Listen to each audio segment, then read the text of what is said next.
بسم اللہ الرحمن الرحیم۔ ویلکم بیک خواتین و حضرات، آپ کو بہت اچھے طریقے سے رضوان بھائی بتا رہے ہیں، اور اس حدیث کا خاص طور پہ فرسٹ فیز جو ہے بیت المقدس کی آبادی کا، ان کو انہوں نے وضاحت کی ہے۔ اب ہم اسی حدیث کے سیکنڈ فیز میں آتے ہیں، جس میں آپ صلی اللہ علیہ وسلم نے مدینہ کی ویرانی کا ذکر کیا ہے۔ تو اس میں ذرا تھوڑا سا اس کو بھی ایکسپلین کریں، کیونکہ ہمارے ناظرین کو اس وقت جو ہے نا بہت کنفیوژن ہے۔ جی لیاقت بھائی، بات یہ ہے کہ یہ جو ہے نا فیز مدینہ کی ویرانی والا، اس کو ہمیں سمجھنا چاہیے کہ ایک ٹیمپریری فیز ہے۔ اٹس ناٹ لائک کہ یہ ہمیشہ کے لیے ہو گیا۔ یہ ہمیں سمجھنا پڑے گا کہ جب حدیث کسی چیز کو پریڈکٹ کرتی ہے نا، تو اس کا ہونا صرف ایک بار لازمی ہوتا ہے، وہ ضروری نہیں ہوتا کہ وہ اسٹے ہی کر جائے ویسے کا ویسا۔ بالکل، وہ ہونا اور باقی حالات کے ساتھ میچ ہونا، یہ پریڈکشن پوری کرتا ہے۔ تو یہ ہمیں سمجھنی پڑے گی۔ اب یہ ہم دیکھتے ہیں ایک حدیث یہاں پہ میں رکھتا ہوں، واقعات ہمارے سامنے جو ہے وہ نشاندہی کر رہے ہیں کہ اللہ کے نبی، کیونکہ جب حضرت امام مہدی کا جب ظہور ہوگا، اس کے بعد جب وہ خلافت مہدی قائم کریں گے، تو پھر تو پوری دنیا سے لوگوں نے ان کے ہاتھ میں بیعت کرنے آنا ہے، تو وہ تو مدینہ ایسے آباد ہو جائے گا انشاءاللہ جیسے شاید پہلے کبھی بھی نہ ہوا ہو۔ صحیح یعنی کہ یہ جو آپ کہہ رہے ہیں کہ اس وقت جو مدینہ منورہ میں اس وقت ویرانی نظر آ رہی ہے، اور اس کے بارے میں ناظرین کو ہم بہت سارے پروف بھی دکھائیں گے ویڈیو کی شکل میں، تو یہ ٹیمپریری ہے امام مہدی کے بعد دوبارہ پھر جی انشاءاللہ تعالیٰ۔ یہ ہمارا ایک سوچنے کا انداز ہے، اس کو ہم سمجھ رہے ہیں، ہونا وہی ہے جو اللہ تعالیٰ چاہیں گے انشاءاللہ۔ یہ ہمارے جسٹ ایک انالیسس ہے آج کے حالات کے واقعات کے مطابق۔ صحیح یہ حدیث ہے جی، رسول اللہ صلی اللہ علیہ وسلم نے فرمایا، اس حدیث کا مفہوم ہے، ایک شخص مدینہ کے پاس سے گزرتے ہوئے کہے گا کہ کبھی اس شہر میں اہل ایمان کی بڑی تعداد ہوتی تھی۔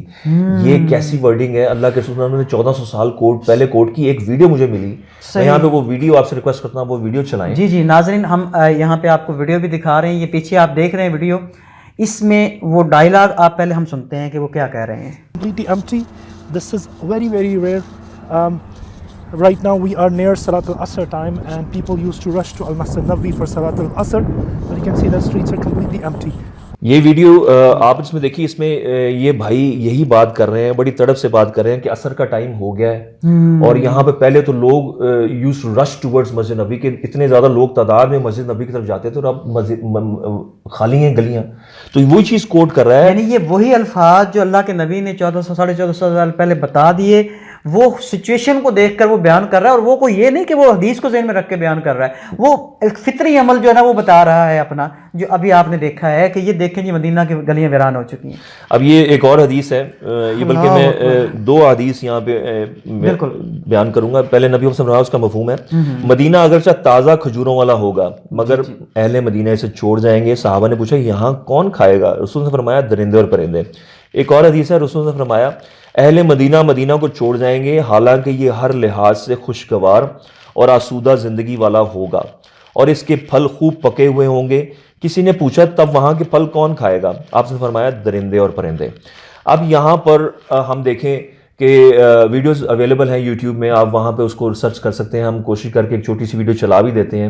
اس میں آپ دیکھیے گا کہ 2-2 ریال 3-3 ریال کی وہ اجوا کھجور بک رہی ہے جو کہ 60-60 70-70 ریال کی بکتی تھی۔ بالکل ایسے اچھی کوالٹی والی اجوا کھجور 60 ریال 70 ریال کی بکتی ہے، وہاں پر بکتی تھی۔ اب اس ویڈیو میں آپ دیکھیں گے 3-3 ریال 2-2 ریال پر وہ اس کو بیچ رہے ہیں، اور اس وقت جو ہے وہاں پر کیونکہ پوری دنیا سے لوگ آنا بند ہو گئے تھے، اور صرف عرب لوگ تھے، عرب لوگ تو ایک مخصوص کوانٹٹی خریدیں گے، اس سے زیادہ تو نہیں خرید سکتے۔ بالکل ایسے ہے، بالکل۔ ناظرین، یہ آپ کے لیے ہم نے تھوڑا سا ویڈیو بھی ارینج کی ہے تاکہ آپ لوگوں کو پتہ چلے، حدیث کی روشنی میں ہم واقعات کو جوڑ رہے ہیں تاکہ ہمیں پتہ ہو کہ واقعی ہم اینڈ آف ٹائم میں داخل ہو چکے ہیں۔ ذرا دیکھیے، یہ عربی لوگ جو ہے نا اس وقت جو اجوا کھجور کے بارے میں کہہ رہے ہیں، یہ ہمارے لیے ایک عبرت کا مقام ہے اور سمجھنے کے لیے ہے۔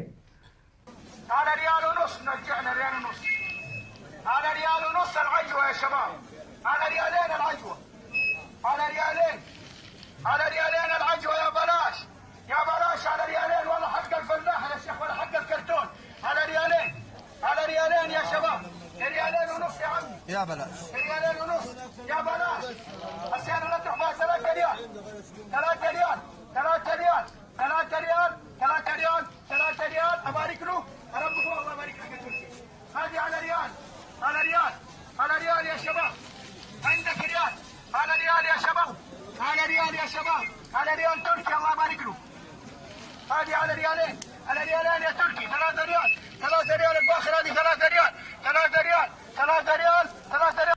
اللہ اکبر، جی اب ہم یہ تو بالکل واضح آپ نے بات بتا دی. جی اب ہم یہ اگلی حدیث کی طرف چلتے ہیں. جی رسول اللہ صلی اللہ علیہ وسلم نے فرمایا تم لوگ مدینہ کو بہتر حالت میں چھوڑ جاؤ گے, پھر وہ ایسا اجاڑ ہو جائے گا کہ وہاں وحشی جانور, درندے اور پرندے بسنے لگیں گے. استغفر اللہ. اور ایک اور حدیث ہے آگے, رسول اللہ صلی اللہ علیہ وسلم نے فرمایا افسوس ہے اس بستی پر کہ جب یہ خوب آباد ہوگی یہاں کے باشندے اسے چھوڑ دیں گے, یعنی یہاں سے نقل مکانی کر جائیں گے. اور پھر اللہ کے رسول نے فرمایا دجال اس بستی کی طرف آئے گا, یعنی کہ اسی دور کو اللہ, میں نے آپ کو یہ عرض کی تھی کہ حدیث میں نے چیزیں ڈیکوڈ کرنے والی ہوتی ہیں, یہ بغیر کسی وجہ کے نہیں ہوتی کہ حدیث میں کوئی بات, جی جی اس کا کوئی نہ کوئی لنک ضرور ہوتا ہے. اب یہاں پر مدینہ کی ویرانی کی بات کی ہے, لوگوں کے یہاں سے نقل مکانی کر جانے کی بات کی, اور ساتھ ہی دجال کا ذکر کر دیا اللہ نے. یعنی کہ اس کا مطلب ہے اللہ کے رسول نے ڈیفائن کر دیا کہ اب دجال بس آنے والا ہے, آنے والا ہے. یعنی کہ دوسرے لفظ ہم کہہ سکتے ہیں کہ اینڈ آف ٹائم کے اندر ہم داخل ہو چکے ہیں, وہ مرحلے ہمارے سامنے اب آنے والے ہیں. اور میں ایک اور حدیث بڑی امپورٹنٹ اس کے آگے رکھوں گا, موطا امام مالک کی وہ حدیث ہے, یہ مسند احمد کی حدیث ہے جو میں بتا رہا ہوں کہ دجال والی. دجال اس بستی کی طرف آئے گا تو اس کے ہر دروازے پر تلوار سنتے ہوئے فرشتے کو دیکھے گا اور اس میں داخل نہ ہو سکے گا. اس کی ہمیں کلیریفیکیشن دوسری حدیث میں مل جاتی ہے کہ مدینہ کے اندر انٹر نہیں ہو سکے گا. لیکن یہ اللہ کے رسول نے وہ دور ڈیفائن کر دیا ہمارے لیے, ہمارے سمجھنے کے لیے کہ ہم اپنی تیاری کر لیں. دجال سے پہلے حضرت امام مہدی نے آنا, وہ بھی آگے ہم کوٹ کریں گے, اس کو ملائیں گے کہ حضرت امام مہدی کا دور کیسے ملتا ہے دجال کے ساتھ, کیونکہ لوگوں کے ذہن میں یہ بھی ایک کنفیوژن ہے کہ حضرت امام مہدی شاید پہلے آئیں گے اور دجال شاید بعد میں آئیں گے. لیکن اس کنفیوژن کو بھی ہم کلیئر کریں گے حضرت امام مہدی حدیث کی روشنی میں. حضرت امام مہدی ہی کے دور میں ہی دجال نے آنا, حضرت امام مہدی کے دور میں ہی حضرت عیسیٰ علیہ السلام نے آنا ہے. تو یہ اگلی حدیث کی طرف چلتے ہیں. رسول اللہ صلی اللہ علیہ وسلم نے فرمایا, اس حدیث کا مفہوم ہے مدینہ کو اس کی بہترین حالت میں چھوڑ دیا جائے گا. اب یعنی کہ آپ پیٹرن دیکھیے گا کہ کیسے باتیں نا میچ کر رہی ہیں ساری حدیث میں, یہ مدینہ کی ویرانی والی حدیث میں. بالکل ایسے مدینہ کو اس کی بہترین حالت میں چھوڑ دیا جائے گا, یہاں تک کہ ایک کتا مسجد کے ستون پر پیشاب کرے گا, یعنی کہ مسجد نبی کے جو صحن میں ستون جو بنے ہیں اس میں پیشاب کرے گا. صحابہ نے پوچھا کہ مدینہ کے پھل کون کھائے گا؟ رسول اللہ صلی اللہ علیہ وسلم نے فرمایا درندے اور پرندے. یعنی کہ یہاں پر بھی درندے اور پرندے کی بات, یہ ایک پیٹرن ہے. اس میں ایک چیز ایڈ ہوئی ہے اس حدیث میں, کتا ستون پہ پیشاب کرے گا. ناظرین یہ بہت اہم حدیث, بہت ہی اہم حدیث. دیکھیں بہت ساری چیزیں, بہت سارے واقعات میں ہم شک کر سکتے ہیں کہ نہیں ہو سکتا ہے ایسے ہو ایسے ہو. دیکھیں آپ کو لاجک بتاتے رہیں گے نا لوگ, لاجک تو بتائیں گے نہیں جناب یہ تو ایسے ہے ایسے ہے, بلکہ ابھی ویڈیو ہم دکھائیں کل. میں یہاں پہ کچھ عرض کرنا چاہوں گا کہ یہ بیسیکلی دیکھنا یہ ہوتا ہے کہ آیا حدیث پوری ہوئی ہے یا نہیں ہوئی. یہ نہیں دیکھا جاتا کہ کس وجہ سے ہوئی ہے, کس وجہ سے میں یہاں پہ واقعہ تو ہم نے دیکھنا ہے. کچھ لوگ یہ سمجھتے ہیں جی کہ یہ انتظامیہ کی غلطی کی وجہ سے یہ کتے انٹر ہو گئے, یا یہ ویسے آوارہ کتے تھے انٹر ہو گئے, انہوں نے ستون پہ رک کر اس نے گندگی کر دی. بات یہ نہیں ہے کہ یہ کیوں انٹر ہوئے, کس وجہ سے ہوئے. بات یہ ہے کہ ہوئے انٹر یا نہیں ہوئے, ستون پر آیا گندگی کی یا نہیں کی. حدیث جو کوٹ کر رہی ہے وہ ہم نے دیکھنا ہے کیا وہ بات پوری ہو رہی ہے یا نہیں ہو رہی. یہ نہیں دیکھنا کہ کتے کا سائز چھوٹا ہے یا بڑا ہے, اس کو تھوڑا بڑا ہونا چاہیے تھا یا یہ بھیڑیا ہونا چاہیے تھا, ایسی بات نہیں ہے. یہ نبی پاک صلی اللہ علیہ وسلم نے جب ایک چیز کو نشاندہی کی ہے حدیث میں, زمانے کے ساتھ میچ کر کے دوسری چیزیں بھی ساتھ ہیں نا, صرف کتے کا پیشاب کرنا نہیں ہے, یہاں پر بے تحاشا چیزیں میچ کر رہی ہیں اسی دور کے ساتھ, اسی دور حاضر کے ساتھ بے تحاشا چیزیں میچ کر رہی ہیں. تو ایک ایک چیز کو اگر آپ کاؤنٹر کرنا کر دیں گے, نہیں جی یہ تو اس وجہ سے ہوا, یہ اس وجہ سے ہوا, اس کا مطلب ہے آپ ڈینائل میں ہیں, آپ حق کو تسلیم ہی نہیں کرنا چاہ رہے ہیں. تو یہی میں نے آپ سے ریکویسٹ کی کہ نیوٹرل ہو کے حالات کو تسلیم کریں گے تو بات سمجھ میں آئے گی. اب اس میں ایک کتے کا جو پیشاب کرنا ہے, 4 کتے گزر رہے ہیں ستون کے پاس سے, ایک کتا رکتا ہے, وہ تھوڑی دیر کے لیے آپ دیکھیں گے ویڈیو شیکی ہے تھوڑی سی, تھوڑا دیکھنا پڑتا ہے, غور کرنا پڑتا ہے. ہاں وہ عربی بندہ ہے, وہ کوڈ بھی یہی حدیث کر رہا ہے اس میں, وہ بیچارہ بات کرتے ہوئے اس کو وہ حدیث یاد آ گیا. اللہ تعالیٰ نے بندہ بھی کیسا چنا اس انسیڈنٹ کو کور کرتے ہوئے, جس نے وہ حدیث بھی بیان کی کہ کتا پیشاب کر رہا ہے اور یہ نشانی پوری ہو رہی ہے, قیامت کی نشانی پوری ہو رہی ہے. تو یہ آپ ابھی بھی ہم آنکھیں بند کیے رکھیں گے تو بات تو نہیں بننے والی. ناظرین یہ سب سے پہلے آپ ویڈیو دیکھیں, آپ کے لیے رونگٹے کھڑے کر دینے کے لیے یہی حدیث کافی ہے. اگر اب بھی غفلت کی نیند سوئے رہیں گے تو پھر اللہ تعالیٰ ہی ہمارا حافظ ہے. یہ ذرا غور سے دیکھیں, یہ ویڈیو بنانے والے کو سلام پیش کریں جس نے ساتھ حوالہ بھی دیا ہے حدیث کا. یہ جانور دیکھیں اور یہ ذرا غور سے اس ویڈیو کو دیکھیں. حتى لا يعتدين الكلب والذئب على سواري المسجد. شوف المسجد النبوي وشوف كيف كلاب, سبحان الله. يبي ياكلون شايفين يا جماعة؟ في معنى الحديث يعني ما تقوم الساعة حتى يعتدي الكلب أو الذئب لا تقوم الساعة حتى يعتدي الكلب أو الذئب على سواري المسجد، أو كما قال عليه الصلاة والسلام. شايفين كيف كلاب؟ شايفين المسجد النبوي؟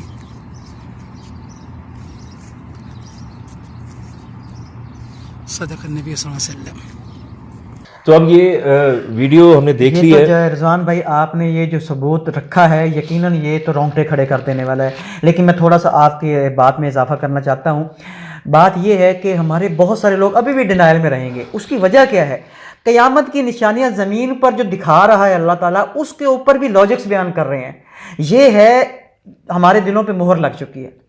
اللہ تعالیٰ نے ایک بڑی نشانی کے اوپر کیوں توبہ کا دروازہ بند کہا کہ زمینی نشانیوں پہ یہ لوگ دیکھنے کے باوجود ایمان نہیں لائیں گے، تو پھر اللہ تعالیٰ ایک بڑی نشانی دکھائے گا، وہ سورج کا مغرب سے طلوع ہونا ہے. اور وہ ایسی بڑی نشانی ہوگی جس کو کوئی بھی جھٹلا نہیں سکے گا، کیونکہ وہ زمینی نشانی نہیں ہوگی. تو پھر اللہ تعالیٰ توبہ کا دروازہ بند کر دے گا. یہ ان کے لیے وارننگ ہے جو ابھی بھی یقین نہیں کر رہے کہ وہ وقت تو ہوگا. پھر تو دیکھ کے تو توبہ کرنا تو کیا وقت کرنا، اب جھنجھوڑنے کا وقت ہے، اب ہے جاگنے کا ٹائم. اس وقت جب سورج مغرب سے طلوع ہو جائے گا پھر تو دروازہ بند ہو جائے گا، پھر تو بڑی نشانی ظاہر ہوگی نا. یہی ہم نے بات کی تھی اپنے پچھلے ایپیسوڈز میں کہ معاملات کو ہونے سے پہلے ڈی کوڈ کرنا ان احادیث سمجھ جانا، جب یہ کام ہو جائیں گے اس کے بعد تو ڈی کوڈ کرنے کا فائدہ کوئی نہیں ہے. بالکل صحیح بات. تو حضرت امام مہدی کو پہلے ہم نے سمجھنا ہے کہ ان کے وقت آنے والا ہے، تبھی فائدہ ہم اٹھا سکتے ہیں. ادروائز جب ہمیں خبر آ جائے گی کہ امام مہدی کا ظہور ہو گیا، سب کچھ مقام پیدا میں لشکر دھنس گیا ہے، تب تو معاملات کو ڈی کوڈ کرنے کی ضرورت نہیں ہے، تب تو ہر چیز واضح ہو جائے گی. یہ اب ٹائم ہے معاملات کو سمجھنے کا، جاگنے کا. کبوتر کی طرح جو آنکھیں بند کی ہوئی ہیں وہ اب آنکھیں کھولنے کا ٹائم ہے، اپنے دشمن کو سمجھنے کا ٹائم ہے. اور جو ہمارے اپنے جو صفوں میں جو دشمن بن گئے ہیں، جو ہمارے ہی اپنے تھے، جو عربوں کی تباہی کے ہم ذکر کر چکے ہیں، وہ اب بیٹھ چکے ہیں اسرائیل کی گود میں. اب ان سے توقع رکھنی بند کر دیں. اب ہم نے جو ہے نا حضرت امام مہدی کے لیے اب ہم نے تیاری کرنی ہے، اور ان کا وقت قریب ہے. اور اب ہم یہ دیکھ سکتے ہیں کہ ہم کیسے کیسے تیاری کر سکتے ہیں. اب حالات جو ہیں اس طرف جا رہے ہیں آگے، تو ہم مینٹلی پریپیئر ہوں، اپنے کریکٹر کو اسٹرانگ کریں، اپنے اندر سے جو ہمارے فلاز ہیں اس کو دور کرنے کی کوشش کریں. ہم سب گنہگار ہیں، اپنے گناہوں کی توبہ کریں، سچے دل سے رب سے گڑگڑایا کر معافی مانگیں اور اپنی ڈائریکشن کو صحیح کریں. میں بار بار یہی بات کرتا ہوں، کیوں کہتا ہوں کہ توبہ کریں اور اپنی ڈائریکشن کو صحیح کریں. روحانی طاقت جب تک آپ کے اندر نہیں آئے گی، آپ تو شیطان کا کام ہی وسوسے ڈالنا ہے. ہمارے اندر ہی شیطان بھی ہے، ہمارے اندر ہی رحمان بھی ہے. اب آپ نے سلیکٹ کرنا ہے کہ آپ نے اپنے اندر کس کو جو ہے ڈیولپ کرنا ہے، رحمانی طاقت کو یا شیطانی طاقت کو. حقائق دیکھنے کے باوجود اگر آپ کے دل میں وسوسہ پیدا ہو رہا ہے تو اس کا مطلب شیطان آپ پہ غالب ہے. یہ فیصلہ آپ لوگوں نے کرنا ہے. ماشاءاللہ یہ آپ نے بہت اچھا اب اس پوائنٹ کو ہم کنکلوڈ کرتے ہیں. یہاں پوائنٹ نمبر 2 ہمارا کمپلیٹ ہو گیا، مدینہ کی ویرانی. ناظرین نیکسٹ فیز جو ہے، تیسرا جو اس حدیث کا حصہ ہے، اس کو ہم نیکسٹ ویڈیو میں آپ کے سامنے ڈسکس کرتے ہیں.